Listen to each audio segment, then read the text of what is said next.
Welcome to Trulyfit, the online fitness marketplace connecting pros and clients through unique fitness business software. All right, Michael Ashford, thanks for hopping on the Trulyfit Podcast. I'm going to throw it straight to you. Let's give the listeners a background, a bio on you, and a fitness-specific bio, how you got into fitness from the get-go and what exactly that means for your career right now. Sure thing. So first off, thanks for having me. I appreciate it. Always good to connect with another podcaster. My background in fitness, let's see. Growing up and all through high school and even after college, I was a runner, a distance runner. I ran cross country and track in high school, and that was kind of my thing. Interestingly enough, my dad and both of my uncles on my dad's side, all growing up, they were competitive bodybuilders. They had been weightlifters my entire life. And every now and then I, went to the gym, dabbled in it. I even had, as a teenager, a weight set in my bedroom, and it just collected clothes, right? Just collected dirty clothes. I never really was that serious about weightlifting and resistance training, but I was a runner and I loved it. And, admittedly, I was a pretty darn good distance runner, so that certainly helped as well. But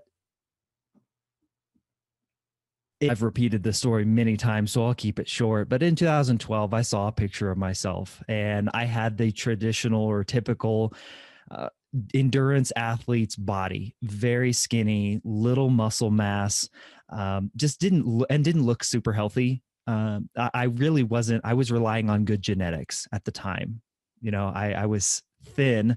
Even I may perhaps even use the word skinny, but I was just getting by on good genetics. I wasn't really paying attention to what I was eating. I'm from the Midwest, so lots of fried food, lots of casseroles, lots of butter, lots of unhealthy stuff for just about every meal. Very, very carb heavy, not quite as heavy on the protein side.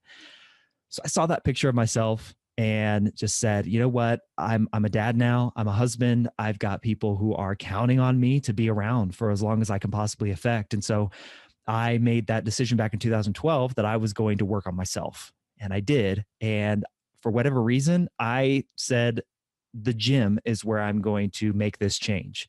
It was no longer going to be running. Again, guys are visual creatures. And so I didn't really like the fact that I had no muscle tone, and going back to what I knew growing up, to get muscle, you go into the gym, and that's where I went.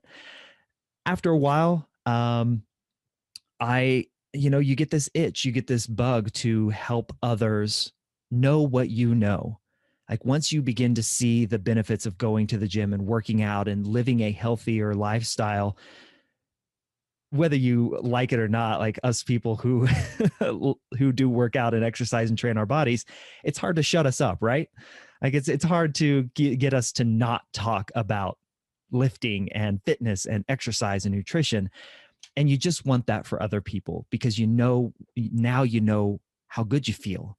And in 2016, I became a certified personal trainer. I started training a few people here in person here in the Denver area where I live.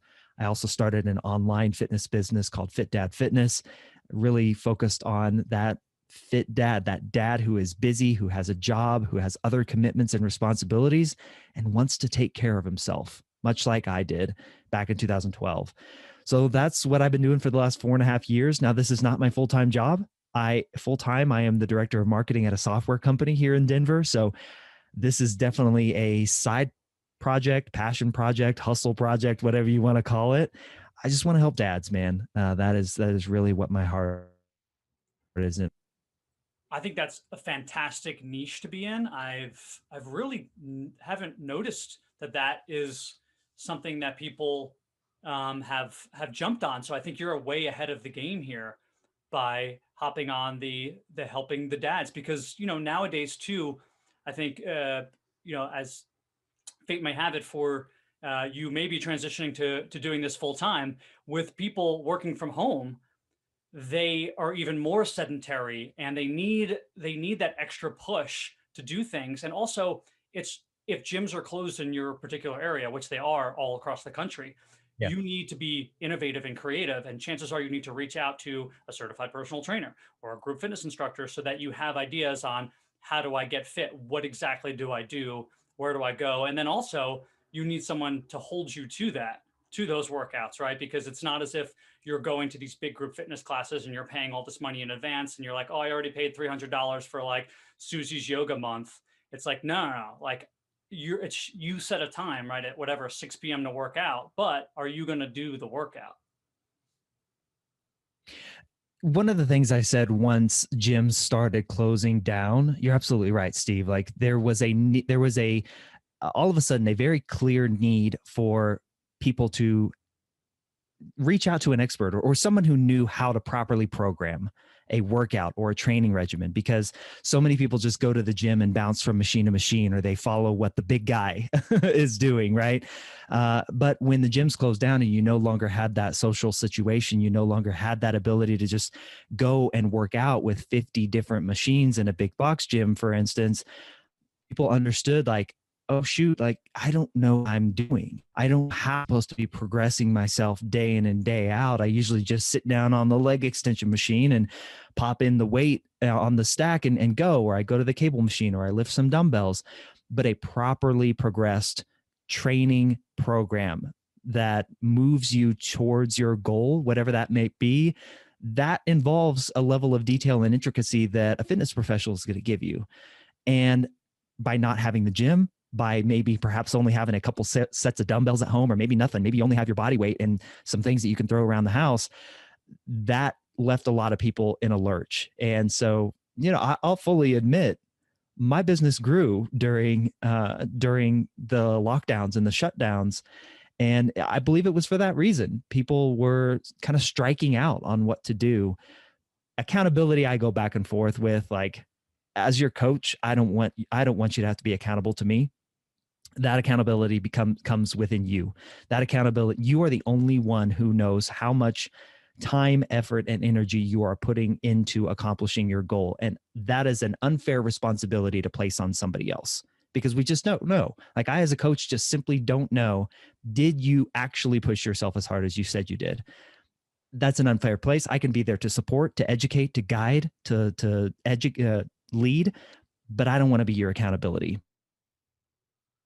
Oh, I'm with you completely. How do you feel like your transition to being, teaching online now, which a lot of us have had no choice but to do? I feel I'm glad I did it. I feel like we could talk about this further, but I feel like if you don't have at least dip your toes into both, on-site and online training, you're going to fall behind. You have to have some sort of online virtual appearance as a personal trainer or a group class instructor, because that's a sign of the times. It's the way things coming. But do you feel like your online training is better for your niche, meaning like dads have a better time working with you virtually than they would on site? I don't know that I can make that judgment, quite honestly, Steve. I will say, by me first training people in person, that made me a far better online coach. By seeing and understanding movement patterns in person and watching someone, say one thing but move in a different way, that's very hard to do in an online space unless you're doing it live, and that's not always scalable, right? So, finding the balance there in an online environment is tough. I would say it's probably hard to go from it's hard that an online coach would be able to appropriately train an in-person coach. Like, it doesn't go both ways. So I would definitely say any coach, you need that hands-on in-person experience. But then once you have it and you get a better understanding of what you're working with, you can be a phenomenal online coach, and you can scale up your efforts beyond that. It just, in some instances, you got to kind of take it slow, if that makes sense. I couldn't agree more. And, in my book, Fitness Business 101, I talk a lot about that, how it's so important to build slow. If you have too many clients before you can actually help your clients achieve their goals, you're going to lose clients faster than you're getting clients, right? So everyone wants to be this marketing and advertising genius and find ways to get 100 clients. It's like, well, your best bet is to slowly like grow your craft, right? Become an expert in actually being able to help your clients. And then through word of mouth, and then obviously transitioning to online and more scalable, programs and platforms, you can then build your business. But there is no replacement for training in person for a few reasons, I believe personally, and one of them is certainly being able to walk 360 degrees around your client, being able to potentially palpate them in a certain area and say, hey, listen, do you feel this? This is your lat. This is what should be firing. It's not firing right now. You're using too much serratus or something, right? Those things, so far, we haven't found a way to replicate that. That doesn't mean that online training still doesn't have its place, but for a growing trainer, you have to start in person to really grasp those things we talked about. And, one of the best examples I can give you, I'm training my son right now, my 10-year-old son.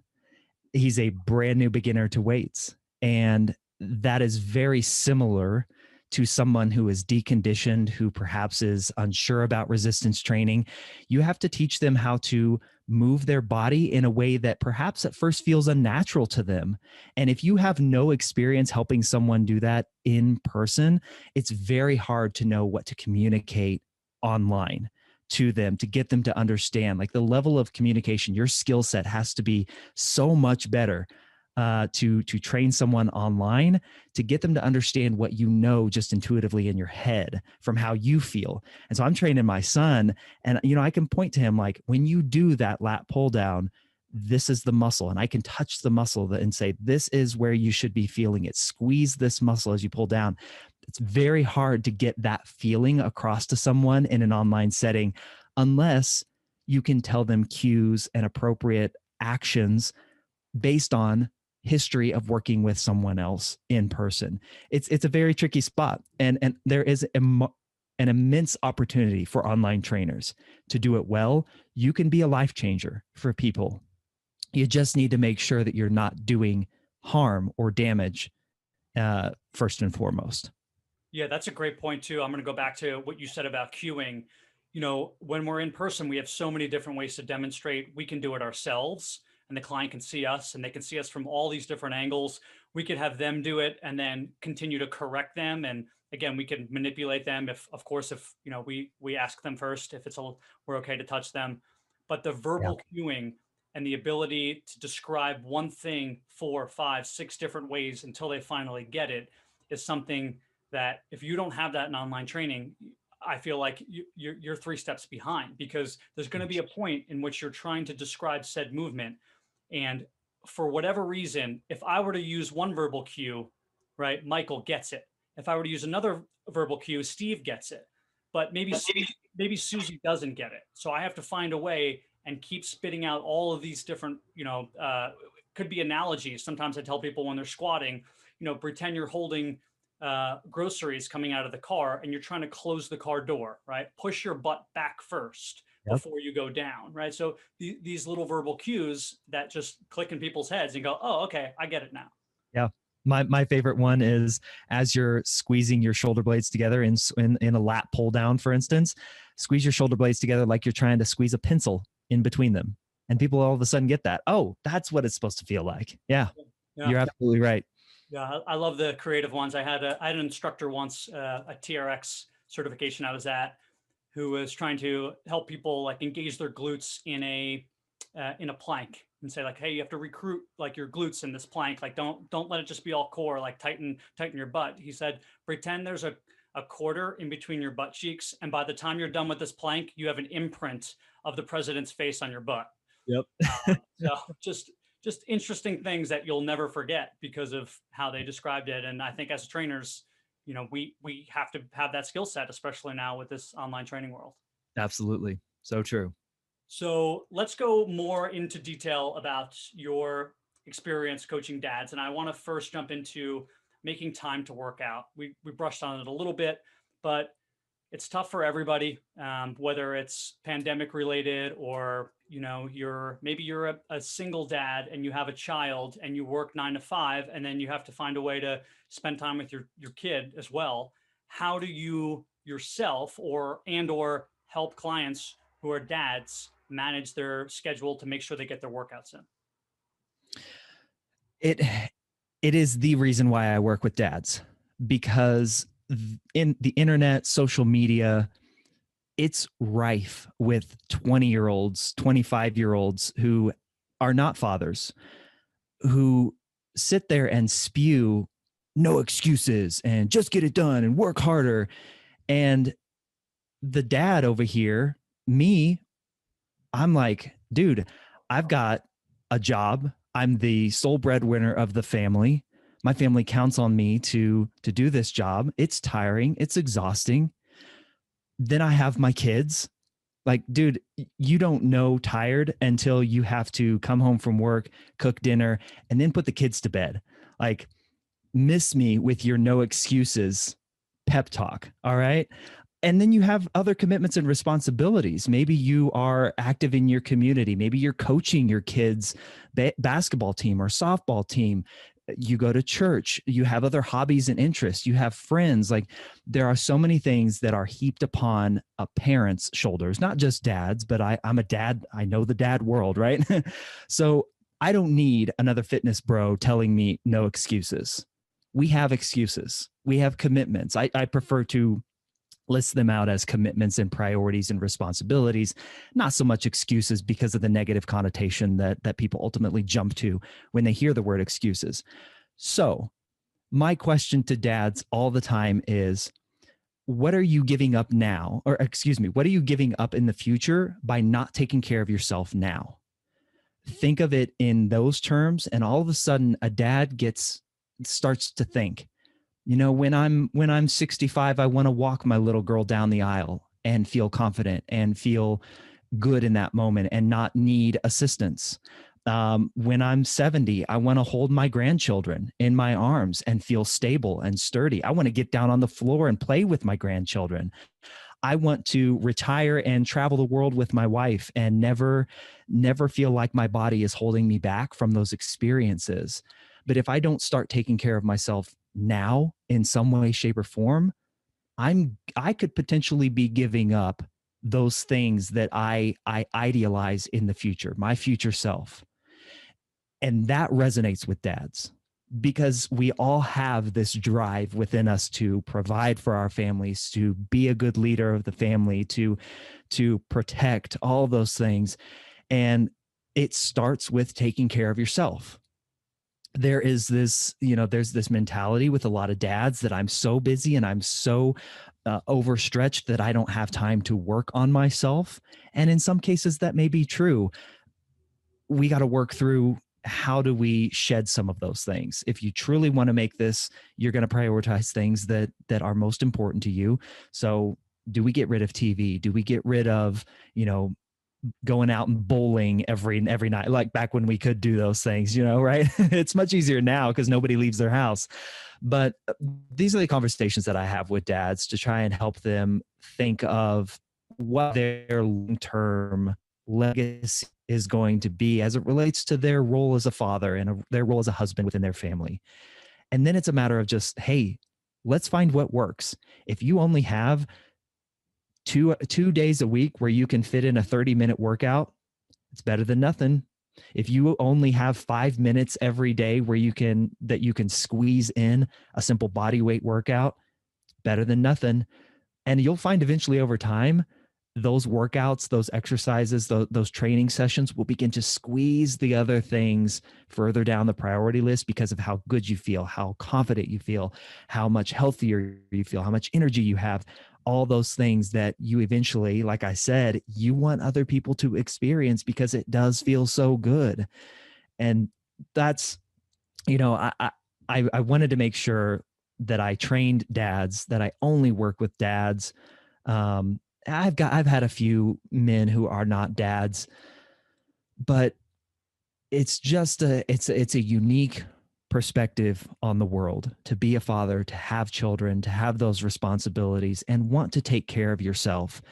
And you mentioned earlier, like, it is a niche, right? It's a niche. There are a lot of fit dad guys out there. There are a lot of, I can think of probably 10 off the top of my head of guys in this space who are trying to help dads. And we're a tight knit group because we're all wanting the same thing. We want better for ourselves and our families.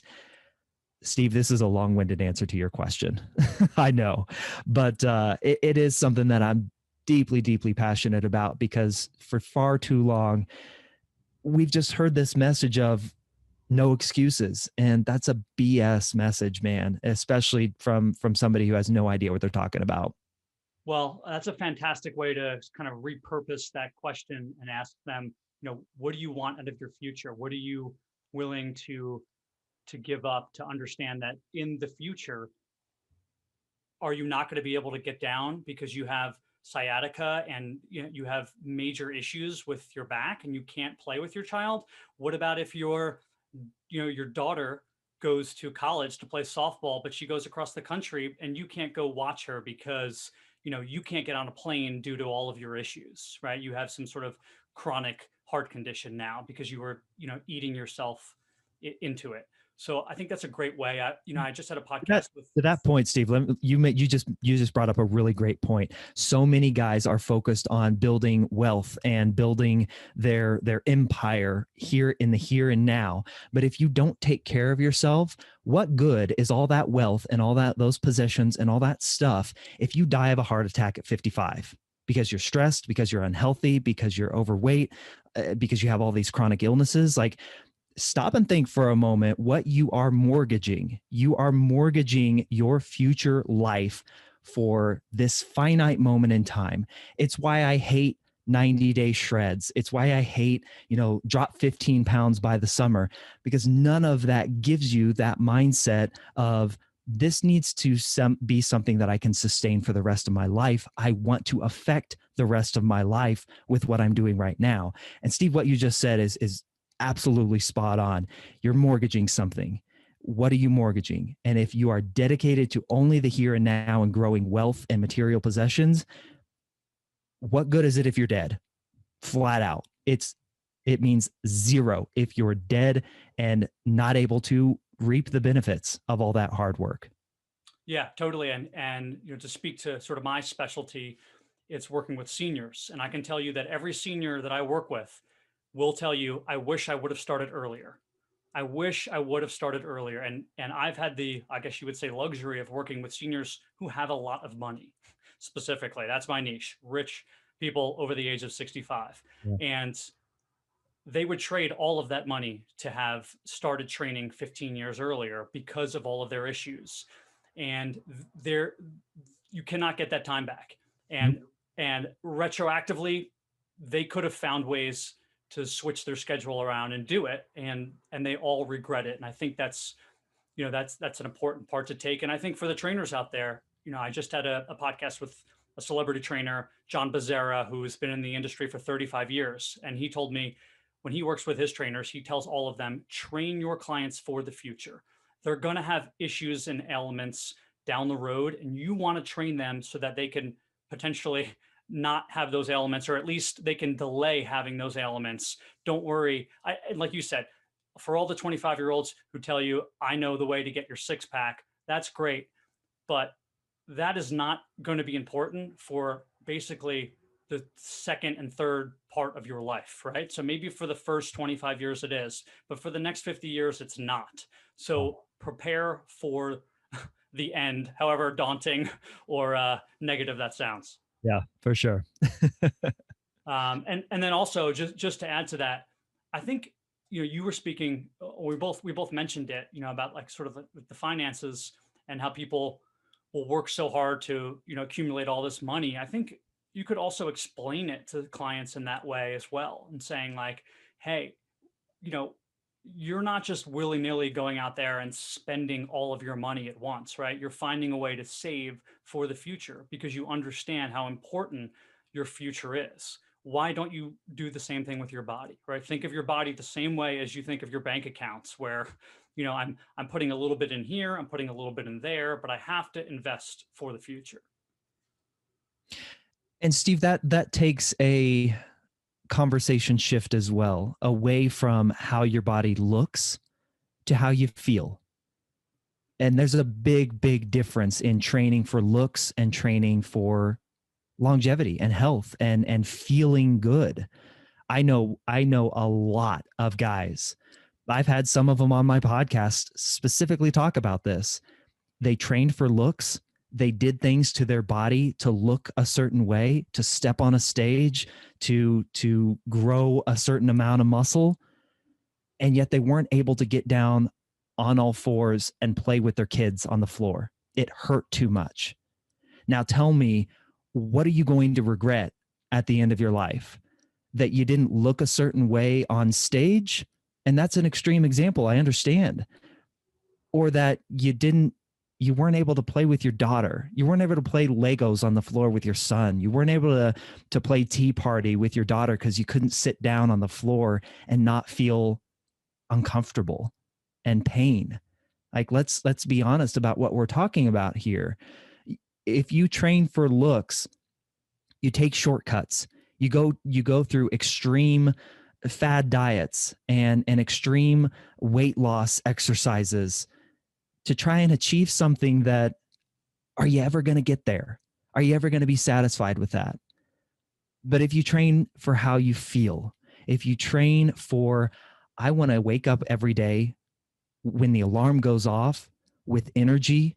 I want to come home from work and have enough left in the tank to run around the backyard with my kids, to throw the football with my son, to play, horsey with my daughter as she rides my back around the house. Like, let's be real about what we're talking about here, and shift the mindset of training away from, I'm going to help you lose those pounds, I'm going to help you build that muscle, to, I'm going to help you move how you want to move. And guess what? All that other stuff that you care about, losing the weight, being able to fit in those jeans, taking your shirt off at the beach, that stuff all comes as a natural byproduct. You're going to get there anyway. I promise you. We're just not going to shortchange you. We're not going to shortcut your well-being to achieve it. Yeah. And I think you have, it's funny that I'm going to try to tell you your demographic, but I think there's three pieces to this. I think there's that group, which you just mentioned, right? The people who are overworking themselves and doing the wrong things because their, vanity supersedes, long-term health and wellness, right? Then you have the group who unfortunately just doesn't know any better, where maybe all they're doing is running, right? Maybe that you have the guy goes, oh yeah, I'm in shape, because it's not his fault, right? This is pure naivety. He's an accountant, and he spent his whole life with his head in the books, and he thinks it's smart to go on marathons, three times a year, and that's all he does is train for marathons. Meanwhile, he's got no cartilage left in his knees, and he's not building any muscle, and he's actually, more deconditioned than you think. And then you have the third group, which is just people who are completely sedentary and who tell you, I don't have the time. I'm sorry, I just don't have the time. You're absolutely right. And, part of it too is like, if you love running marathons, I don't want you to stop doing that. Let's find ways to train around that so that you can still do that. But if you, as you get older, how many people in advanced age do you know who can't lift something up over their head to put it on a shelf? Like, how many people do you know? One of the things I practice, and I'm only 36 years old, but I practice this all the time. I practice getting up from the floor on my back without using my hands. How many people at advanced age do you know who can do that? Well, you've got to be able to move your body to be mobile enough, to be strong enough to do those things. And that's a different style of training. That's a different approach to a lot of it. And resistance training is going to be, in my opinion, the optimal way to do that. But I'm never going to tell you, like, if you love running, go run. Now, there's a difference between just going out and running and doing everything willy-nilly and training your body to run. I'm a former distance runner. There's a difference between training to run and just going out and running. How many people do you know who just love running, but they're injured all the time? Well, you got to talk about mechanics. You got to talk about proper warm-ups. You got to talk about the proper way to move your body in space as you run. Like, going out for a run should be every bit as much a training exercise as going into the gym.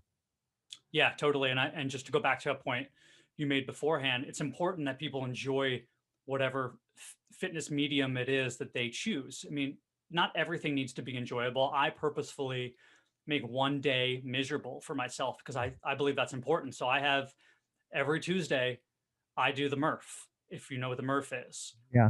Yeah. It's a CrossFit workout that's really tough. And I'm not a CrossFit guy, but it's really a body weight workout. And I force myself to do it every Tuesday. Now I will take off. I'll do it sort of 8 weeks on, 8 weeks off, because sometimes it's too much for my body. So after I do it 8 weeks in a row, I'll pick another really tough workout to do on Tuesdays. something that I don't really love and something that pushes me, and I make sure I do it. But with that being said, I love Muay Thai and kickboxing. So I make sure that I kickbox, right? I love Pilates Reformer. I make sure that I'm doing the Pilates Reformer. I do things that are both healthy for me and that I enjoy on top of just general health and wellness, just going into the weight room and finishing a workout. Because like you said, as long as you're moving, as long as you're doing things that are bettering yourself, both psychologically and physically, who cares what fitness medium it is? And for me, like I'll put it in terms of how I approach that. Like none of my goals regarding my health and fitness have anything to do with the gym. Like the gym, and I work out on my basement now, but the gym, resistance training, that's my preferred way of training my body. But all of my goals exist outside. So I'll do a 5K, or I live in Colorado, so I'll go hike a mountain to the very top, 14,000 feet. That's really, really hard. I like Spartan races and warrior death, like those obstacle course races. Those, as you're doing them, those suck, man. Like those are some of the hardest things I've ever done. But at the end, you feel accomplished knowing that you have done the next hard thing.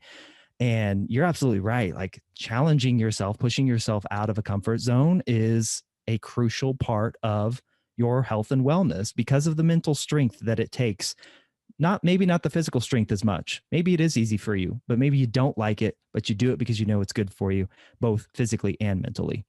I don't know if you do recommend this, but I feel like too, mate, for dads, it would be ideal to join men's groups that have fitness related goals or tasks, or even like the whole premise is fitness related. So like, 45 and over basketball leagues, like, yeah, that's fantastic. You're running up and down the court, you're doing these things, rather than like, let me just meet with my 45-year-old buddies at the bar. It's like, well, you can have that maybe one drink or two drinks afterwards, but like, why don't you meet for basketball first?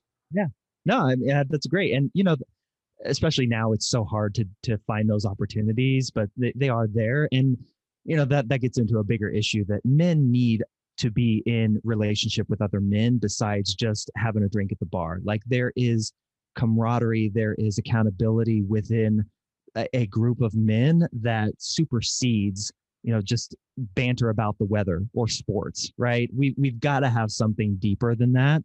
And physical activity, physical training, physical fitness is a great intro and foundation to having those relationships that so many men A, need, but B, don't have. Yeah, I'm with you. I'm actually in about 3 hours here. We have my buddies. We have a Broentine's Day instead of a Valentine's Day, an early one, and we're going to play pickleball. So just a bunch of guys playing pickleball for 2 or 3 hours, being pseudo competitive, which is it's not as difficult as hiking a 14,000 foot mountain, but you're still sweating and having fun. So it's it's what you want to do. It's good. I love that, man. do you use any particular platforms when you train your clients? Are you using like a Trainerize? Are you just doing stuff through like workout builders and sending them? How do you run your online fitness programs? I use Trainerize. Yep. So that app has been what I've used since the beginning, and yeah, I think it works well. I mean, they've certainly improved it since I first started using it back in 2016, and it does work well. And for the trainers listening out there, having the ability to say, you get access to my app, that is a value add for clients because they want to know I'm going to get videos with my workouts because you're not there with me. I want to see the move being properly done. So, I'll film exercises and load them up for my clients. They get their workouts. They can message me there. It's become a very valuable resource for me, and it's a value add. It's a value add besides just getting your workouts each week on a spreadsheet. Yeah, although that is completely appropriate and okay if that's what you want to do. You just got to go above and beyond to make sure that your clients understand the moves and tracking properly. Yeah, like you talked about, not if you want to be the 25-year-old who makes who's only worried about scalability and builds a sheet to say, here's my six-pack abs sheet, and everyone do the same thing regardless of your age or your fitness or any of that stuff, great. But if you're actually trying to help your clients, you're much better off making your own videos too, because honestly, there's things in fitness that are subjective. There's things in fitness that are objective. For example, like a kettlebell swing, there's more than one way to do a kettlebell swing, right? There's a lot of wrong ways, but there's more than one right way, right? Just slight anatomical tweaks of angles you use and how much hip drive and how much glute you're engaging and all these things. And if I want to show my client my way, I want to be able to take that video and show them, especially if they have like a particular injury and I have to then reshape that exercise accordingly. Yeah. Yeah. A great point. You want to be able to, again, just demonstrate for your client the appropriate technique that you're looking for. Is there something, putting you on the spot here, but is there something on that app that you don't like? Like, can you think of something that when you're working on a day-to-day basis, you're like, oh, I wish this was there. I'm only saying that so that eventually into Trulyfit, we can integrate in the sort of phase 2 and phase 3, like all of these things that trainers are hoping for, but they're missing. Yeah, you are putting me on the spot. I mean, this is not even a feature. I can't stand in the Trainerize app how when I log into a client's profile, it pops up in a tab, and I can't have one client profile open at a time. And that's when I'm working on a desktop or on my computer. It's not the same in the app environment. Environment is pretty solid, I would say. It's more the desktop where I'm building out my client workout plans that that could definitely use some work in terms of UI UX. Okay. But that's the software guy coming out in me. Sure. Yeah, that's funny. Well, I mean, I guess they are maybe a little bit more slanted, assuming that majority of their people are using the app rather than using the desktop version, right? For sure. Yeah. I mean, they've definitely created it for a app experience first, which is appropriate. I get that for sure. Yeah. So I know Trainerize is a big one. True Coach, some people that I've worked with, some of the trainers are using that as well. And a lot of people are just going straight through Zoom. They're saying, hey, I'll send client stuff through email. I'll work with them through Zoom and I'll have my own, Stripe account and I'll go that route. Yeah. And for me, like being a busy dad, being, I'm homeschooling in the middle of all this too. And spending time with my wife, going out on dates with my wife, like doing things around the house, like that part's not scalable for me. So I do not do live classes. Not right now, not to say that I never will, but right now that's not scalable for me. So I'm only online coaching through that app and every now and then, I'll jump on with a client if they have a specific question about a move or they want to go through a workout because they're just not getting it or not feeling it. I'll do that from time to time, but scaling that up, yeah, dude, I don't have the time for that. Yeah, totally. So now I'm going to ask you a very direct dad question. Come July 8th, I will be a first-time dad. So my wife is currently, I don't know, 20-ish weeks. We have our 20-week appointment tomorrow. So what do I need to be concerned with in the first few months here? Sleep wise, I'll tell you when I usually work out. So I typically work out at 10 a.m. I work from home. I do my thing at 10 a.m. Is that still feasible given the first 6 months of my child, or do you think that's not feasible? You're going to hate me for this answer, man, but it depends. Like, so I've got 2 kids and they could not have been more different, and they still are. Like, there's just no way of knowing. My son, when he was born, super chill, napped every day at the same time, was great with a schedule, slept through the night for the most part. Like, just the easiest going baby you could ever expect. I'm going to tell you a story here in just a bit, but my daughter was the exact opposite. Like, did not stick to a schedule, napped for maybe 20-minute spurts at a time. It took 2 hours to get her to bed at night. Just would fight sleep at bed at night. And so you just never know. And so I could tell you, like, I just told you, like, that's my experience. So you fit in your workout when you can. And eventually, yes, you will begin to build up some semblance of a schedule again. But I see far too many dads try to fit baby into their schedule rather than fitting their schedule into babies. And that's where a lot of dads can go off the rail. And, the story that I just referenced earlier, when I first became a dad, I didn't pay too much attention to my health, like I said earlier. And I let the stress of just being a new dad, of getting the diaper bag ready, and whenever we were going to go out, whenever we were going to go to church or go to the grocery store, just all the stuff. And I was so focused on taking care of my wife that I never did anything for myself. And one day we were getting ready to leave to go, I believe it was to go to church. I bent down to pick up the diaper bag, stood up, vision was gone, could not see anything. I went blind. I'm freaking out. I'm like, what is going on? And all of a sudden, like, I get this splitting pain through my head, like I had been shot through the head with an arrow.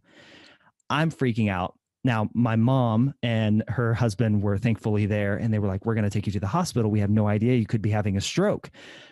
I'm really freaking out, because I'm saying, like, if I have a stroke and I can't, like, I'm a new dad, what's my wife going to do? Like, what if I die from this? I'm running through all the scenarios, right? All the worst case scenarios.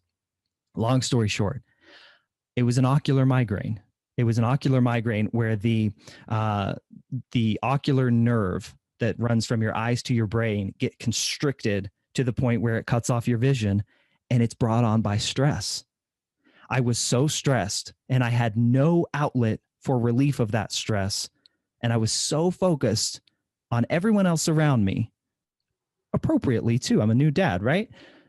That I put myself in the hospital, man. So my advice to you, find time to take care of yourself. It is as much needed as taking care of your new child and your wife.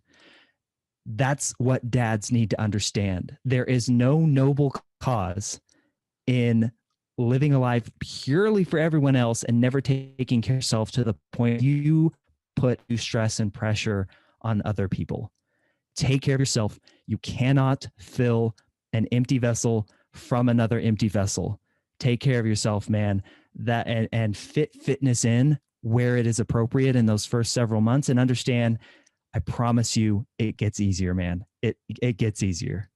Awesome information. Thank you for both letting the young trainers know about that, and the young or future dads know about that, as well as the current dads. Now let's get to you. I want you to tell everyone, the listeners here, plug your stuff, Fit Dad Fitness, Michael Ashford. Where can they find all of your stuff? The hub of everything, man, is fitdadfitness.com. That's my website. I've got free workout guides and kind of templated guides there. If you're just starting out, if you're a little bit more of an advanced lifter, I've got workout guides that are, again, free to download, called Project Size and Project Size 2, which were the exact workouts that I used when I first started working out. So that's all there. Blogs, you can reach my podcast there. And then I'm on Instagram at Fit Dad Fitness. I'm on Facebook at Fit Dad Fitness page. And yeah, the Fit Dad Fitness podcast. We're almost 350 episodes into that bad boy, and not slowing down. So it's a great time. Awesome. Well, thanks again for hopping on the Trulyfit podcast, and I'm sure we'll talk soon.